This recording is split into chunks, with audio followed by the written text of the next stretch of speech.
Conjunction में हम देखते हैं कि विच और दैट का किस तरह प्रयोग किया जाता है।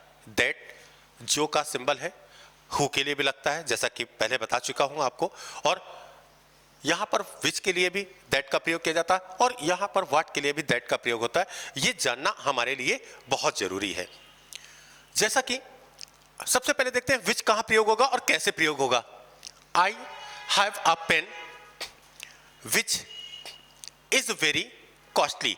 तो आप देख रहे हैं यहां पर पेन को किससे रेट किया गया है, यहां पर, और यह हुआ आपका जो के लिए, तो जो बहुत कॉस्टली है।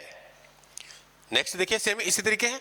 यू हैव अ बाइक, आपके पास एक बाइक है, विच जिसे, जो और जिसे ही प्रयोग होता है, जो हो या जिसे, और नॉन लिविंग थिंग्स होनी चाहिए।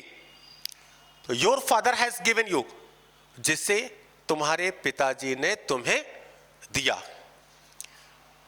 देखिए हॉर्स, हॉर्स ऐसा लोग कहते हैं कि सजीव, सजीव के लिए हम हु लगाते हैं। जी नहीं, पहले से बताया जा चुका है आपको कि पशु और पक्षी के लिए आपको किसका प्रयोग करना पड़ेगा, विच, बस शर्ते अर्थ क्या होना चाहिए, जो। जो तुम्हारे भाई ने खरीदा था, वॉज लॉस्ट टुडे, आज खो गया। तो यहां पर विच के प्रयोग क्या है, हॉर्स से रिलेटेड हो गया।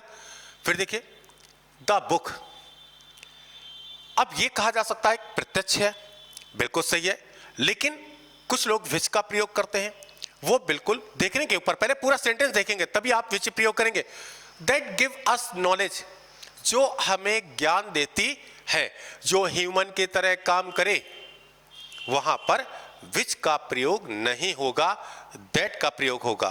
तो देखिए दैट गिव अस नॉलेज, जो हमें ज्ञान देती है, वो क्या है, is very important in our life, हमारे जीवन में सबसे अधिक महत्वपूर्ण है। नेक्स्ट देखिएगा, mister Singh and his dog, that लग गया। दैट सिंगुलर भी होता है और प्लूरल भी होता है, जैसा कि विच सिंगुलर और प्लूरल। रिलेटिव प्रोनाउन जो होते हैं हु, व्हाट और विच सिंगुलर भी होते हैं और प्लूरल भी होते हैं। तो देखिए mister Singh and his dog, दो हो गए, एक क्या हो गया, जानवर है, और एक मानव है, मनुष्य के बारे में बताया गया। मिस्टर सिंह, तो मिस्टर सिंह ह्यूमन है एंड हिज डॉग, दैट के लिए क्या कर दिया, विच लगाते तो दैट तो सही हो जाता, लेकिन मिस्टर सिंह के लिए बिल्कुल गलत हो जाता, इसलिए दैट को कनेक्ट कर दिया, दोनों कनेक्ट हो गए। दैट लगाते हैं तो इसके लिए भी हो गया और मिस्टर सिंह के लिए भी हो गया। दैट आर गोइंग टुगेदर, जो साथ साथ जा रहे हैं, आर गुड फ्रेंड्स, वह अच्छे मित्र हैं। सेम देखिए, there is a nobody, nobody human हो गया, बस शर्ते ह्यूमन में यह नहीं मालूम है कि कौन है, मैन और वुमेन, ये यहां पर दिया नहीं गया है। और ऐसी चीजों के लिए भी हम दैट का ही प्रयोग करते हैं। If there is a option, यदि ऑप्शन है तो दैट कर सकते हैं, ठीक है, अगर नहीं है ऑप्शन तो लोग हु लगा देते हैं, वो भी सही है। लेकिन एरर में ध्यान रखिएगा कि nobody that can help me, जो मेरी सहायता कर सकता हो, ठीक है। फिर देखिएगा अदृश्य चीजों के लिए व्हाट का प्रयोग करते हैं, आप देखेंगे I don't know what you are saying, कि आप क्या कह रहे हैं, इस बात को प्रत्यक्ष नहीं किया जा सकता है, कोई वस्तु नहीं है, इसलिए व्हाट का प्रयोग यहां पर है। यहां पर यह भी लग जाएगा कि क्या, कि क्या लग जाएगा, और जो भी अर्थ जोड़ लिया जाता है, तो दोनों चीजें आप लिख सकते हैं कि I don't know what you are saying, मैं नहीं जानता जो आप कह रहे हैं, या कि आप क्या कह रहे हैं, ऐसी चीजें लगाएंगे।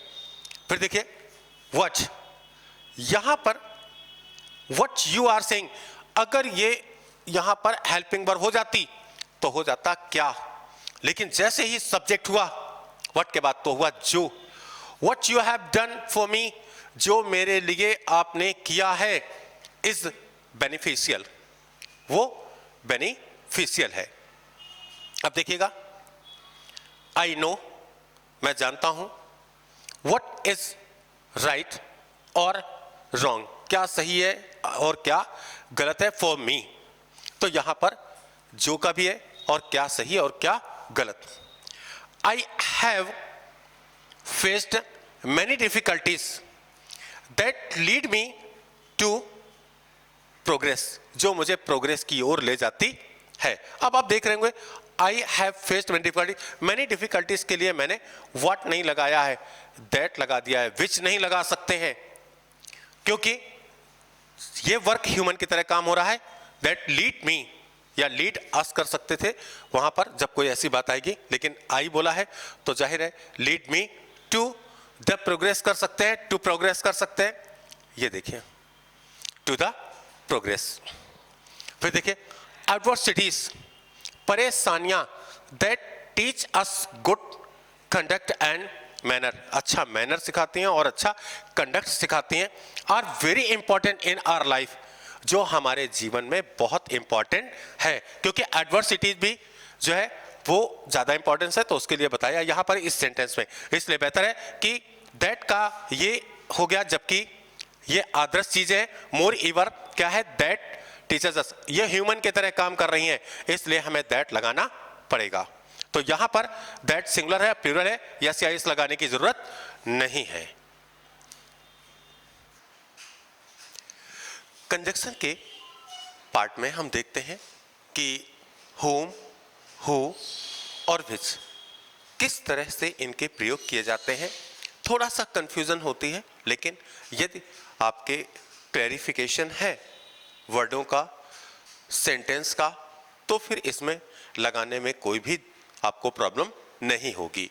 जैसा कि द स्टूडेंट्स, तो मान लीजिए यहां पे लिखा होम, जिसे, अब देखिएगा इसका अर्थ क्या होता है, जिसे या जिसको। यहां पर भी आपका ये सब्जेक्ट है और ये भी आपके एक सब्जेक्ट की तरह के वर्क कर रहा है आपका। और ये देखिए तो सेंटेंस क्या हुआ, स्टूडेंट्स होम, जिसे या जिन्हें, जिसको, द टीचर हैज कॉल्ड, बुलाया, क्या हुआ, हैव नॉट अपीयर्ड येट, वह प्रेजेंट नहीं हुए। अब देखिएगा टीचर के लिए हिज का प्रयोग हुआ है, सॉरी हैज का प्रयोग हुआ है, और कॉल्ड, ये सेंटेंस टीचर का अपना सेंटेंस पूरा हो गया इतना ये। और the students have not appeared yet, अभी प्रकट नहीं हुए या अभी उपस्थित नहीं हुए। तो यहां पर ये स्टूडेंट के लिए हेल्पिंग वर्ब लगी हुई है और यहां पर टीचर के लिए ये हेल्पिंग वर्ब लगी हुई है। नेक्स्ट देखिए, you know mister Singh whom I arrested yesterday, जिनको मैंने कल अरेस्ट किया था। तो देखिए यहां पर भी जिनको या जिन्हें दोनों वर्ड प्रकट होते हैं। तो जहां पर जिसे, जिनको अगर वर्ड आ जाए तो आप whom का ही प्रयोग करेंगे। अब देखिएगा यहां पर हुआ अरेस्टेड, अरेस्टेड के बाद आपका ऑब्जेक्ट नहीं है, ठीक है, ऑब्जेक्ट का वर्क कौन कर रहा है, ये। तो यहां पर whom का प्रयोग सुटेबल है। फिर से देखिए, यू नो मिस्टर सिंह, कहीं कहीं लोग हु लगा देते हैं, तो हु गलत हो जाएगा क्योंकि हु ऑलरेडी मिस्टर सिंह को ले चुका है, तो हु के बाद वर्ब आनी चाहिए, जैसा कि आप थोड़ी देर पहले पढ़ चुके हैं हु के बारे में। फिर देखिएगा, यू नो मिस्टर सिंह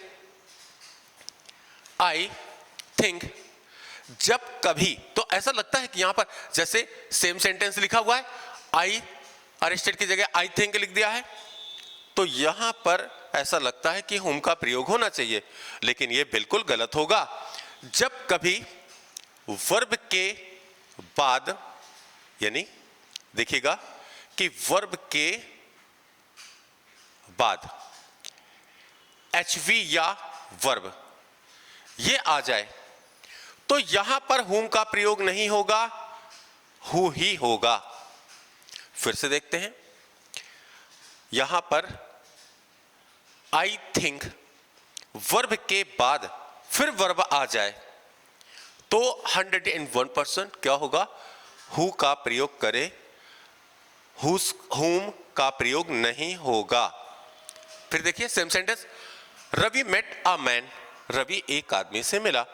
अब यहां पर भी देखिए हु का प्रयोग होना चाहिए या whom का प्रयोग होना चाहिए, लेकिन कब, यदि ये सेंटेंस यहां पर फिनिश हो जाता तो आई नो हो जाता तो आप whom का प्रयोग कर सकते थे, लेकिन एक बार फिर ये वर्ब के बाद क्या आया, फिर वर्ब आ गई, इसलिए यहां पर फिर एक बार आपको हु करना होगा। तो क्या होगा, I met a man who I know killed his wife, जिसने अपनी वाइफ को मार दिया। तो यहां पर जिसको आया है और सब जगह जिनको, जैसे तो यहां जिसने है, जिसने मारा, तो इसका अर्थ है जिसने या जो का अर्थ यहां होता है। एक बार दूसरी बार देखते हैं इसको, नेक्स्ट सेंटेंस को। तो ये खास तौर से ध्यान रखना, एग्जाम में एसएससी में सीजीएल या सीएचएसएल और कई जगह इस तरह से पूछते हैं, तो थोड़ी सी कंफ्यूजन होती है, लेकिन आपको अगर ये ध्यान रखना है तो आप ऐसे ध्यान रखिएगा कि हु यदि आगे सब्जेक्ट है, वर्ब है, वर्ब के बाद फिर वर्ब है, तो हु का प्रयोग नहीं होगा, हुम का प्रयोग नहीं होगा, हु का प्रयोग होगा। Same position is here, I know, देखिए सेंटेंस है, वर्ब के बाद फिर वर्ब हो गई, हु का प्रयोग हो गया। आई देखते हैं, आई don't know who is your father in the crowd कर सकते थे कि आपके पिता कौन है, लेकिन आप ध्यान रखिए चुनाव के लिए हमें हु का प्रयोग नहीं करना पड़ेगा, यहां पर होगा विच। तो देखिएगा ये आपको यहां पर विच करना पड़ेगा। इट मीन्स क्या है, चुनाव के लिए, चुनाव करने के लिए, उसमें से कौन से हैं, अर्थ कौन सा हुआ कि कौन सा, ये अर्थ हो गया, या कौन से तुम्हारे पिता भीड़ में हैं, ठीक है। तो यहां पर विच का प्रयोग होगा, जबकि हु का प्रयोग होना चाहिए, लेकिन फिर भी यहां पर विच का प्रयोग क्यों हुआ है, क्योंकि यहां पर चुनाव करने के लिए, सिलेक्शन करने के लिए कि कौन सा है ये, ठीक है। तो क्या हो जाएगा, यहां पर हु की जगह विच का ही प्रयोग होगा। नेक्स्ट देखते हैं, हुज क्या होता है। जिस तरह आप सभी को मालूम होगा कि यहां पर हु, होम और हुज, जरा इसको ध्यान रखिएगा। हु एक सब्जेक्ट कवर करता है, ये ऑब्जेक्ट है, और ये आपका पजेसिव है, जैसे ही, हिम और हिज का प्रयोग होता है, सेम यहां पर है, देखिएगा। बस शर्त ये सजीव और निर्जीव दोनों के लिए प्रयोग होता है, ऐसा नहीं कि हुज का प्रयोग सिर्फ सजीव के लिए होता है, क्योंकि हु का प्रयोग किसके लिए होता है, हु और हुम ह्यूमन के लिए होता है, लेकिन हुज जो होता है वो सभी के लिए होता है। देखिएगा, दिस इज द बॉय, यह एक लड़का है, whose ring was lost yesterday, जिसकी अंगूठी कल खो गई थी। तो देखिए यहां पर जिसकी अंगूठी और ये वॉज लॉस्ट है, तो यहां पर हमारा हुआ जिसकी और ये अंगूठी हो गई। जहां पर जिसका या जिसकी और उसके बाद सीएन कॉमन नाउन हो, वहां पर हुज का प्रयोग हो जाता है। फिर से देखिए, यू नो मिस्टर राय, आप मिस्टर राय को जानते हो, जिनका पुत्र, जिसका, जिसकी या जिनका, जिनकी, जो भी होगा, ठीक है। तो यहां पर भी होगा आपका whose. Whose son is the lawyer of the high court. Next देखते हैं, द वर्ड्स, शब्द, यहां शब्द की मीनिंग है, जैसा कि नाउन में आपने पढ़ा होगा कि वर्ड में यस या यस नहीं लगता है, लेकिन वो किसके लिए होता है? वादे के लिए होता है, ठीक है।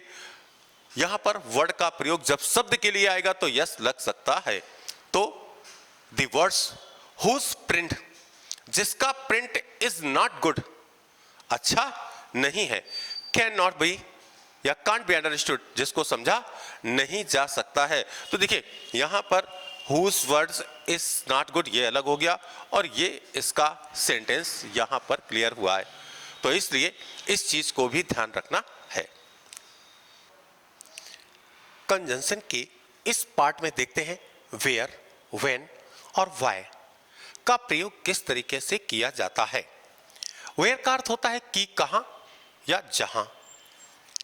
ही asked me where was the restaurant.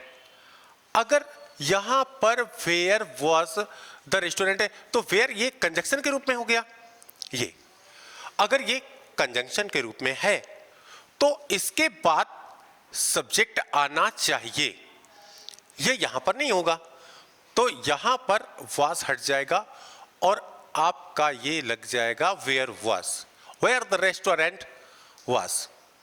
Next देखते हैं सेम पोजीशन पर, I went to my village where my grandfather lived. देखिए वेयर की जहां पर या की कहां पर, ठीक है, या जहां पर यहां पर हो जाएगा। जहां यहां अर्थ हम बोलते हैं कि जहां पर मेरे दादाजी रहते थे। तो देखिए कंजंक्शन प्लस सब्जेक्ट और प्लस वर्ब, जहां पर कंजंक्शन होता है उसके बाद सब्जेक्ट ही आता है या तो रिलेटिव प्रोनाउन लगेगा। नेक्स्ट देखिए I don't know where to go, मैं नहीं जानता हूं कि कहां जाना है। यहां पर सब्जेक्ट नहीं है कहीं पर, तो डायरेक्ट बन गया इंफिनिटिव में वेयर टू गो। नेक्स्ट देखते हैं जब कि कब, इट वॉज 2020। तो देखिए इट वॉज 2020। अब यहां पर क्या है, जो आई ज्वाइन आर्मी, मैंने आर्मी को ज्वाइन किया, तो ये 2020 में ही तो था, इसलिए दैट का प्रयोग बिल्कुल गलत है। यहां पर होना चाहिए हमारा व्हेन। अगर हम दैट की जगह व्हेन कर देंगे, क्योंकि जब मैंने आर्मी को ज्वाइन किया, क्योंकि समय इंडिकेट कर रहा है कि 2020 में ज्वाइन किया, तो जब उसने ज्वाइन किया। आई मेट माई फ्रेंड्स, मैं अपने मित्रों से मिला। When I went to my village, जब मैं अपने गाँव। तो देखिए व्हेन से जब सेंटेंस बनते हैं तो that is alternative work. When सबसे पहले हुआ काम प्रेजेंट पास्ट इंडेफिनिट बन गया, तो दूसरा भी पास्ट इंडेफिनिट बनेगा। जब भी अल्टरनेटिव वर्क होते हैं, जब भी, तो हम क्या है, दोनों टेंस हम सेम बनाते हैं। नेक्स्ट देखते हैं आई don't know when will you go. जैसा कि मैंने अभी थोड़ी देर पहले बताया आपको कि जैसे ही कंजंक्शन होगा तो यहां पर हो जाएगा ये और इसके बाद सब्जेक्ट आना चाहिए। तो यहां पर विल बिल्कुल गलत है, ये यहां पर आ जाएगा और इसे लिखा जाएगा when you will go to Agra. इस तरह से करेंगे। कंजंक्शन जहां भी लगेगा उसके बाद सब्जेक्ट आएगा, तभी वर्ब होगी, यदि सब्जेक्ट है तो। नेक्स्ट देखते हैं why. This is the reason. Why reason के लिए, ये व्हाई के पहले रीजन का प्रयोग नहीं होगा, क्योंकि व्हाई का मतलब ही हो जाता है, कारण बताता है। तो this is why I could not attend the party, ये है कि क्यों मैंने पार्टी को अटेंड नहीं किया। इसी का दूसरा रूप देखिए, the reason is why I could not come to you. कारण ये सब्जेक्ट के रूप में, तो सब्जेक्ट के रूप में आप कर सकते हैं कि the reason is why I did not come to you. तो देखिए व्हाई के पहले नहीं है, व्हाई से जुड़ा हुआ रीजन नहीं है। व्हाई के बाद भी अगर आप सेंटेंस में क्या है कि बिकॉज लगा के कोई अन्य सेंटेंस बोलते हैं या एज लगा के, तो दोनों ना तो बिकॉज ना एज का प्रयोग हो सकता है, क्योंकि दोनों का मतलब क्योंकि से संबंधित है। नेक्स्ट देखते हैं आई don't know why were you, why you were. तो देखिए व्हाई कंजंक्शन के रूप में है, तो कंजंक्शन के बाद सब्जेक्ट आ गया, और सब्जेक्ट के बाद HV और प्लस वर्ब, ये बिल्कुल सही है, क्योंकि आई don't know why you were dismissed from job, कि तुम जॉब से क्यों निकाल दिए गए।